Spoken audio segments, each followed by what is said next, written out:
When you arrived at the cinema, when you perhaps queued a little bit to get in, your chin would just about come up to this beautiful stainless steel counter that always came up a little bit, and they'd press this button and out would pop the ticket out of this little flip-top lid that would pop out would come the ticket, and you'd get it in your hand, and you were so proud of your new ticket.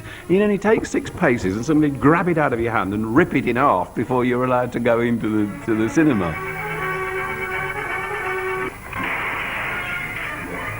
My brother always dragged me along to the cowboys, though, and to this day I hate cowboy films. I will not have them on the television, so it must be something to do with my dreadful brother. I'm a black and white movie person. I collect black and white movies, you know, so I live in nostalgia land.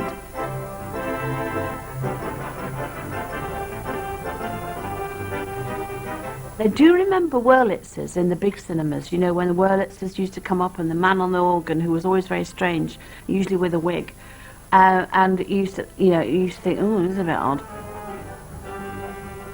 That was so exciting to see the thing come up and he'd be playing already. You know, music that you knew, popular music.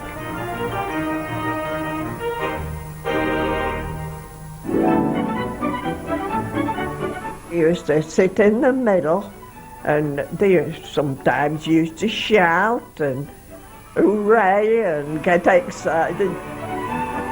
The cinema was full of children, and the usherettes would be walking up and down to see that you didn't misbehave. There will now be a short intermission.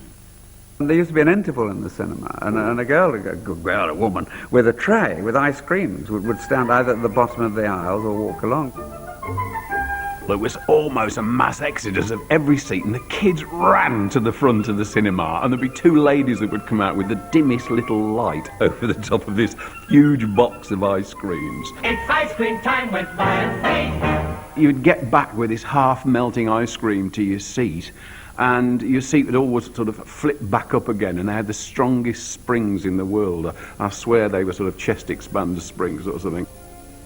They called them the cock-up seats, yes. And many a time we went and we sat on the floor because the seat had gone up, you know, with the spring, yes.